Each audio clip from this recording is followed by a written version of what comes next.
Well, hello and welcome. It's Wednesday. So it's Leading Ladies, Leaving Legacies. I'm Joy Ruffin, a leadership and signature style specialist, guiding women to a style that reflects their power and a style that reflects your radiance. So each week, we bring to you a featured guest speaker that you are invited to connect with and to visit with them for more information about the great work that they're doing. And we'll always be talking about fashion, style, and leadership and giving you much information about that. And most every speaker that I bring to you, somehow I'll weave into the conversation what I'm all about. But today it's all about my featured guest speaker. And I want to share with you a little bit about her background before I bring her up. And welcome, wherever you are. Good morning, good afternoon, good evening, good day, and maybe to some of you, good night, but you're always welcome here in Leading Ladies, Leaving Legacies. My featured guest speaker, her name, I'm going to share with you a brief little bit about her bio. Nanciann Horvath.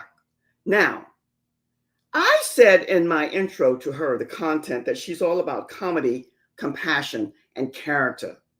But I want you to just sit back and listen to what she's all about, because she's blending humor, healing, and Hollywood she has into a nursing career. Now, many of you know that my love for nurses, for teachers, for the entertainment industry, the fashion industry, it's never ending, because here are people who are iconic to us in so many ways. Nanciann has had a magnetic career, and she has pulled herself towards the stage in a way that you're going to love hearing her story. So all you have to do, I could go on and on and on, but I want you to just to sit back, relax, and help me welcome. And you can hear from her this marvelous story of how she's woven together these three entities. So sit back and welcome our featured guest speaker today. Nanciann, come on up. Thank you, Joy. You're amazing. Thank you. Oh, bless your sweetheart. You're amazing, because your grace and your patience coming in here and getting us all set up was beyond marvelous. But before we get going with all the things that we want to talk about, I want you to tell us how you wove together the comedy, the nursing, and Hollywood. Tell us a little bit about how that all came about. It sounds simple, but when you're little and you live next to a hospital, you say, I'll be a nurse. Although I was always doing those sideshows with my mom, and I was doing the minstrels. There's an old word for you, a throwback. So I did minstrels, and I did shows, around the neighborhood on the boys and the girls club stages. So I was a nurse. And then the minute I was done with nursing, I still did nursing, but I also did lots of little theater. And then I moved from Bethlehem, Pennsylvania to Morristown, New Jersey, where Morristown is only an hour away from New York City. Probably know that. It's considered northern New Jersey, a very nice area. I took the train in, did some acting classes, learned about New York. I felt comfortable still doing the nursing at Morristown Memorial Hospital. And then I met a guy, and he said, do you want to be a camp nurse in Pennsylvania? I said, sure. But Morristown Memorial Hospital wouldn't give me a leave. I just wanted to leave for 3 months. They said, no, you have to quit. Maybe we'll hire you back. I said, that's okay. So I quit. And I was a camp nurse. I was a camp nurse at the Poconos in Pennsylvania for the Boys Club, Boy Scouts. It was all the Boy Scouts. And then from there, I thought, okay, this will parole me, get me right into New York City. Parole is probably not the right. So I lived in New York City, the Upper West Side, 71st and Central Park West.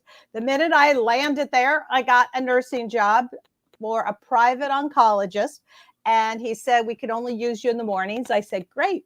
So every morning, took the train or walked across Central Park and worked in oncology In the evenings, I worked at Radio City Music Hall. I did off Broadway. I did all those auditions. He gave me time off.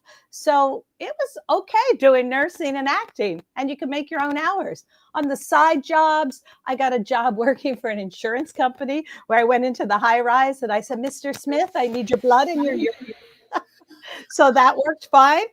And there was always nursing jobs. I almost got a job as a waitress. They hired me. And the guy said, you're probably not going to keep it. And 2 days later, I called him. I said, you're right. I have 3 other jobs as a nurse. So that was the closest I came. So don't ask me to carry more than 1 cup. Nanciann, thank you for sharing. You're cracking me up here because the similarities in how we meet people and the connections are amazing. I know all about Northern New Jersey. Hubby and I lived in Northern New Jersey for quite a while, and I transferred back and forth all through New Jersey, and Morristown is very familiar. And then you're talking about the West Side. Upper West Side, yes. Upper West Side, lived on the Upper West Side. I'm a hardcore New Yorker, so I get it all. And one of the fascinations for me is that you combine the comedy, the entertainment industry, and nursing, and you have a great sense of humor. It's all wonderful. Good for you. Bravo. Thank you. And then, working on the East Side, living on the West Side, that was fine. And then the boyfriend who got me the job at the with the Boy Scouts, he came out to LA. So we had an LA, New York relationship. And I wanted him to transfer law schools because he was in law school in LA. Come to New York, but he didn't like New York. He said, no, they're trying to kill themselves. I said, no, you look both ways and run. And after 2 years of doing that, I thought, well, he's not asking me to go to Timbuktu or Oklahoma. No offense, Oklahoma. But he's asking me to go to LA. And I could do the same thing there. So I went to LA, and that's where I joined the unions, and I kept doing the nursing and the acting. And then I got hired on Days of Our Lives. It's a soap opera. Look, there's my pillow in the background. They invited me to their whoop-de-doo parties. So then they pulled me aside because I was working as an under 5 actor on Days of Our Lives. That means when you have 5 lines and you walk and talk and say epinephrine. Yes. And they said, are you a real nurse? I said, yes, here's my license. And they said, would you come back the next day and be our baby nurse? So there's a job called a set baby nurse. And when you have infants on the set, they're under 6 months, you have to have a real nurse and a real teacher. The teacher's from the labor board. She has the hard job. She has to do all that paperwork. For me, I'm just there to bark out orders. Like, oh, that baby has to go in the bassinet. It's wobbly. Nail it down. I have to walk over these cords. I want you to put some tape over that.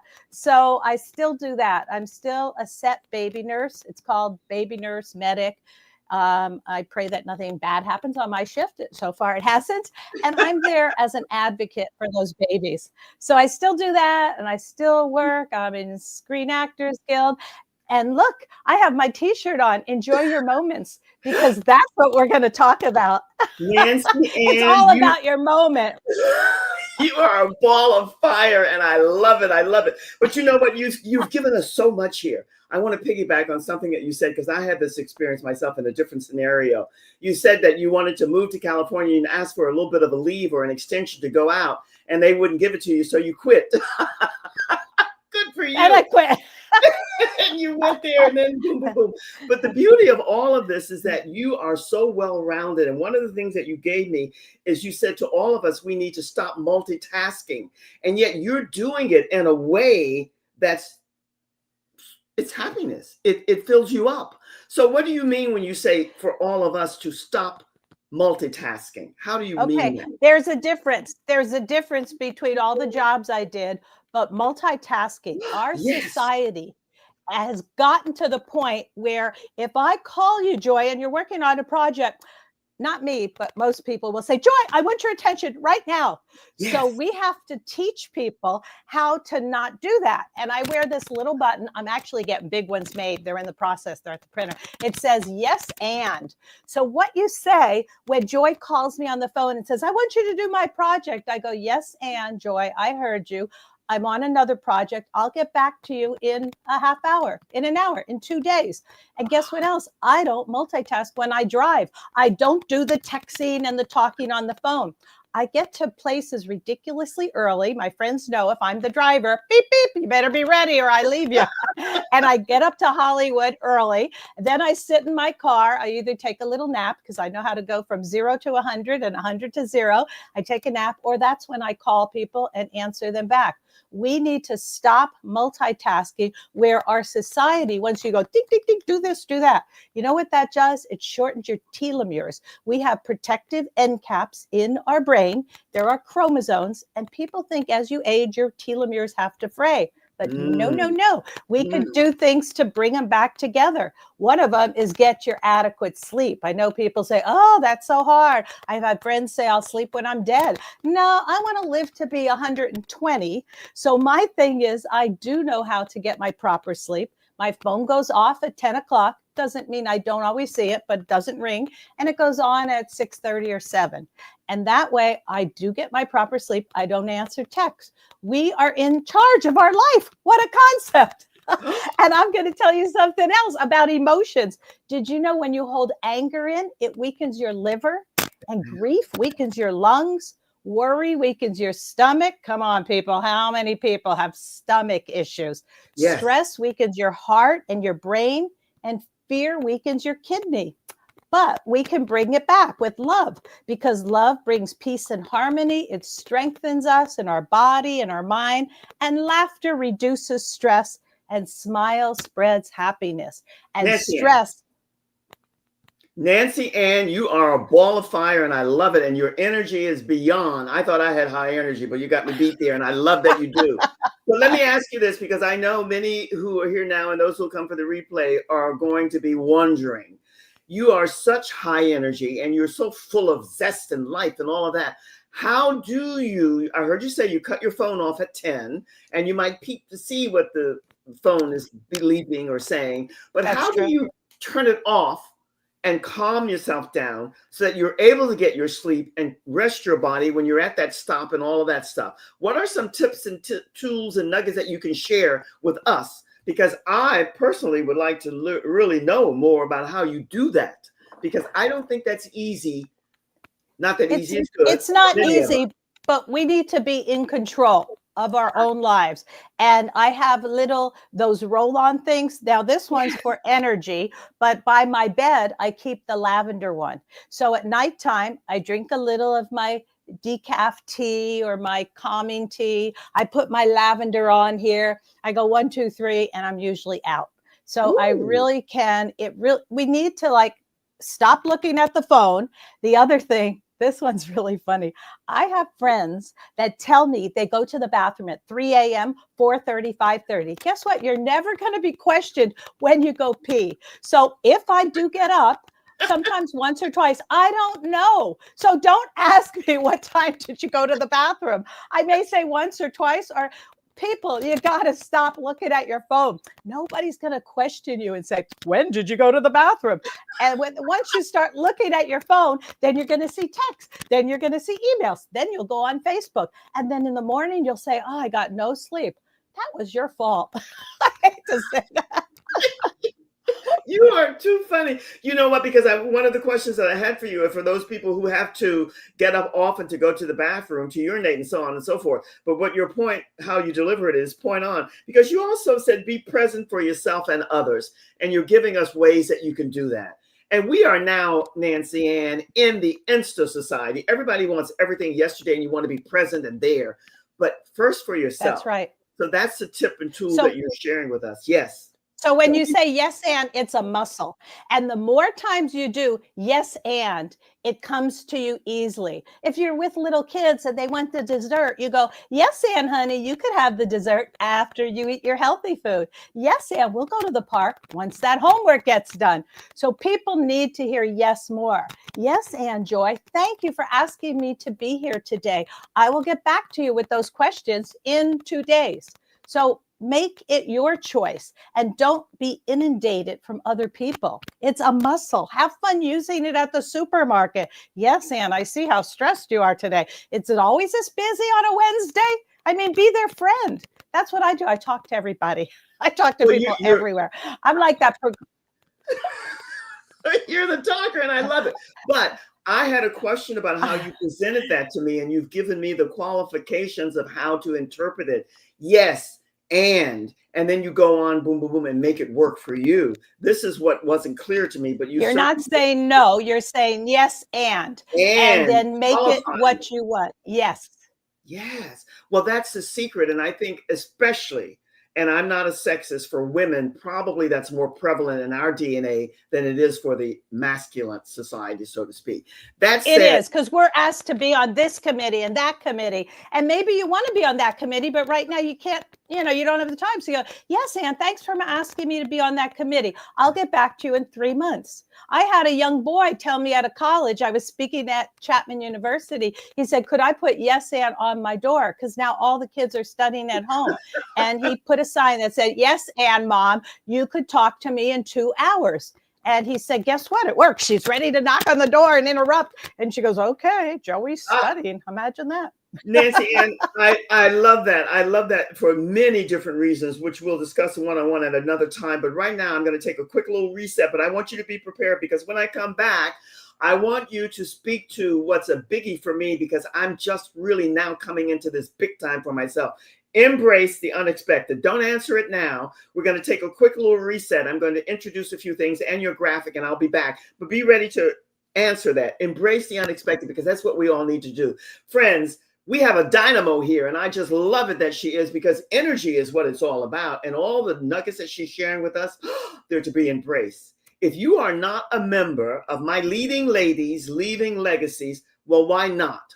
Nanciann has to be there, and you are invited to join the other women that are there, because your vision, your mission, and your purpose, it matters. And your assignment, we love homework here, is to connect and collaborate with all the other women that are there, that are in your league or on your team, so to speak. And that said, I have started a new, it's not new, but it's new somewhat, YouTube channel. I'd love it if you go here and subscribe. Joy Ruffin, Fashioning, Femininity, Style, and Truth. And that ending word truth is big for me and all of the featured guest speakers that I bring to you. Would love your comments, would love your suggestions, would love it if you would subscribe, because as always, we're looking for numbers, but numbers that matter. So do that. And then, my friends, here's a screenshot. This lovely lady, you do have an assignment every time you come here. Make sure that you connect with her. Take a screenshot. Take a snapshot. She's a dynamo, and she's authentic, real, genuine, true. And make sure that you connect with her. She has so much to offer you about how to live your life to the fullest and be all that you're here to be. A screenshot or snapshot, and we'll try to put this up one more time before we end here. But I'm going to go back now and ask Nanciann about how you embrace the unexpected, because this thing called change, Nanciann, it unravels, unsettles a lot of people. So share with us your powerful insights about that. I love change. I love to be in the moment. And I'm going to tell you a few little stories. My motto is curiosity is generosity, and generosity is curiosity. So I talk to people everywhere. If I'm traveling, I go into the restrooms, and I started this, and I clap, because those ladies have been cleaning toilets sometimes for 30, 40 years. And I say, these toilets are sparkly. And I've had a couple ladies cry on my shoulders and say, I've been doing this for years, and nobody ever says that. People just look at them like they're invisible. So I want everybody to start doing this. Thank people when you see them, whether they're picking up the trash, whether they're cleaning the toilets. Just say, oh my gosh, this is amazing. Thank you for coming to work together today. Thank you for showing up today. It's all about showing up. It's all about being present. And the more we talk to people and do this, other people will do it. So my big thing is, it sounds like a lot of common sense. Don't edit yourself. So many times people think, well, if I say this, she'll say that, they'll say that. Another thing is, if somebody steps on your toe, you're going to say, ouch. If somebody hurts your feelings, take a step back and say, ouch. They'll go, oh, I didn't mean it this way. I meant it that way. Get it over, get it out at the minute. Don't think about it 3 months later. Oh, when she said this, it really hurt my feelings. This is what clogs your brain. Your brain should be full of happiness. So I said that to a friend, and she said, I didn't know I could say, ouch. If somebody hurt my feelings, I go, yeah, just address it at the moment. We're all from different parts of the world. Joy and I are from the East Coast, so we talk a little fast. Some people are very calm. So we need to address it. Think of it like that. They step on my toe. I say, ouch. They say, sorry, we're friends. So let them explain what they meant when they said, you're looking kind of chubby in that outfit today. Oh, or whatever they said that hurt your feelings. Just get it out and get it over. Maybe that wasn't your best outfit. Joy talks about what you should be wearing. So I think just think about it. Don't hold this crap in your brain. That's what it's all about. Nancy Ann, I have to tell you, I'm on fire listening to you, but you have given me some nuggets here that I want to ask you if I can utilize because they were powerful. The one that stuck here, and I can't get it out, nor do I want to. This is, I hope you've taglined this or something. Curiosity is generosity. How did you come to that? Because that's brilliant. Because being able to thank people and to be curious about life and other people is a never-ending way to live your life to the fullest. Be curious about others. Others have a life. Others have, a family, a story, and be curious about them, and they'll be curious about you. And it's generous because you're sharing your time. So yeah, I did come up with that. Curiosity is generosity. Generosity is curiosity. That's my little thing, along with enjoy your moments. Yes, that was what I was coming to. But you had curiosity is generosity, and there was another segment part. How does that go now? Curiosity is generosity. Then I flipped the words. Yeah, curiosity is generosity, and generosity is curiosity. There you go. So you're being curious and you're sharing time. And by living in the moment, I'm going to tell you two quick little stories. I got a flat tire once when I was driving up to LA to give flu shots to the police. And AAA took me to somebody's garage and I said, who owns it? And he said, oh, Jim and Bob, they're brothers. I was never there. I walked in. I said, Jim and Bob, I heard so much about your wonderful place. I have to be in downtown LA to give flu shots. He whistled, whoop, one of those whistles, got a car down, whoop, got my car up. I was in and out of this tire place with a new tire in 10 minutes. I kid you not. People are like, how'd you do that? Well, I told them where I needed to go. And then all day, I was telling the police that I thought I was going to drive to downtown LA on the donut, and you're not supposed to do that. But what happened was when I was leaving the tire place, the guy said, take a donut with you. I hardly ever eat donuts, but I did. So I was giving flu shots telling the police, I ate a donut today. They go, so we eat donuts all the time. But what I'm saying is you could change a situation around. You don't have to say, oh, woe is me. I got a flat tire. No, because I'm early and because I was super friendly with the guys where I never was, my car was up and down, new tire, 10 minutes. I kid you not. So change situations, be present, and life will work out for you. Marvelous, darling. A little bit of Betty Davis there, eh? Listen, curiosity is generosity, and generosity, that's stuck in my craw. One of my big things is food for thought. Well, you've given me plenty here today, and others who will come here. And the way that you've intertwined all of this together is brilliant. Now, I want to end with something, because you mentioned joy, Ruffin, and style. It is a big thing, but it's more emanating from within. And this is one of the reasons that my love for nurses, for librarians, for teachers, all of these people in that category are endearing to me. How do you align divine masculinity and femininity with style and equality in your leadership and the work that you're doing? Okay, what I heard you say was style and quality in my leadership. Is that what I heard you say? Style and equality in your leadership. How do you align the two of them? In my leadership. In the work that you do. I think people need to feel comfortable in what they wear. And as a comic, I still do stand-up comedy. I do think about, is this appropriate to wear? And I also add a little fun into each of my outfits when I'm going on stage. And if I'm sharing my comedy and if I'm sharing my improv, I don't overdress. I'm more right in the middle, But if people want me on their TV show, they have to dress me and make me look nice and do my hair and makeup. It's part of the gang. But you know what? You're just so much fun, Joy. I'm going to tell you a little secret. When I come on stage, and people do know that, I do nursing. I come on, and I've done this many times now, and I didn't start it during COVID. So I did it before COVID. I come on with gloves and I say, okay, people, I'm going to open your brain. This is how a group physical works. You don't have to take your underwear off. Don't worry. A group physical works like this. You have to listen. When I say 3, you all clap 3 times. So here, come on, Joy, you're going to do it with me. 1, 2, 3. 1, 2, 3. And then I take the gloves off and I throw them into the audience. And I say, I deem you healthy, because your health starts up here. And we talked about it. It goes all the way down to your baby toe. Okay, here, I'll do it. So this is where your health starts. So we have to listen. We have to be present. And now I deem you healthy. That's how you are unbelievable. And the wrap up here is what we're going to do now. I love laughter, and you're keeping me in the laughing mood, and I love that. But I want to ask you one question, because I heard you say you go on these shows and then the other people, they dress you. What do you love most about the fashion industry, and why?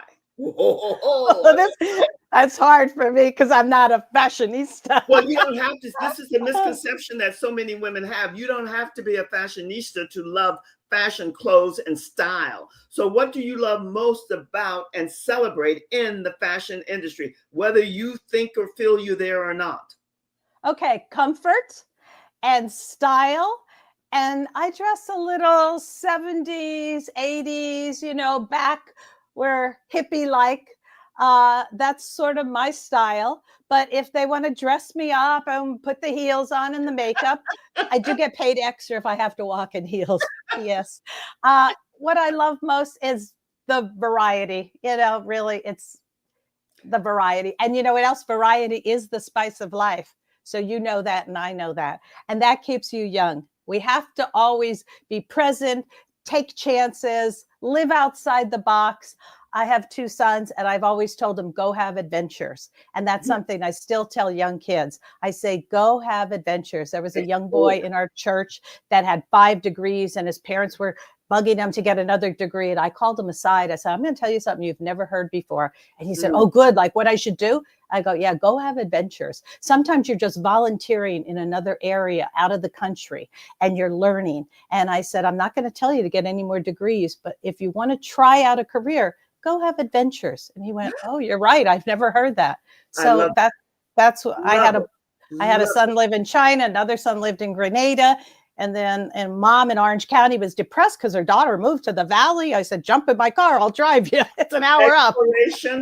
Exploration, the journey of life and exploring other venues. That's what it's all about. Go have adventures and enjoy. It's about the enjoyment of life and being open, Nanciann, which is what you mentioned in the beginning, staying open to life with that insatiable curiosity. That will keep you young, because aging is inevitable. Age, as far as the numbers, it's just a number. All right, food for thought. Let's end with this, because you are absolutely full of wisdom, which is what we all need and love. So what takeaway, what pearls of wisdom do you want to leave us with? I'm going to ask my engineer to put up your graphic one more time, and then just speak to whatever you want us to walk away with. Okay. If there's somebody out there that feels like they want to try some improvisation, how could this help them in their business, with their family? I do one-on-ones with families. I do them on Zoom. I like doing things in person. People fly me all over the country. I've been to Alaska. I spoke to the PTA there. But my pearls of wisdom is, don't be afraid to try something new. Every day, try something new. It keeps you young. You're going to meet more people. You're going to live outside the box. Don't be a woulda, coulda, shoulda person. Nope. Just jump in with 2 feet and then call me later and go, my feet got wet. It's okay. I'll tell you. I'll tell you, change. We are connected. We are related. I adore you. I'm so grateful that you share this time and space with us. My engineer is going to scoot you away. I'll be with you in a second. And thank you. Thank you. Oh my God. What a wonderful celebration of life we shared here today with you. Nanciann is somebody that you really ought to connect with. Her wisdom, her love, her compassion, and her sense of comedy and laughter, improvisational, whatever, you need to connect with her.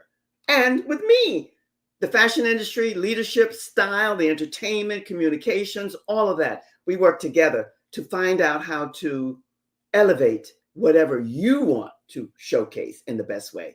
In the meantime, this is Wednesday, so it's the middle of the week, and soon it'll be the weekend, but whatever you do and wherever you go, be and stay well. Take some of Nanciann's wisdom and love with you, because it's about the celebration of life, whatever generation and time span you're in. So until we connect the next time, and it'll be soon, be and stay well. Look after you first, as Nanciann has left us with, and then you'll be able to look after so many others. Until the next time, much love from my heart to yours, and all the best always. Cheers.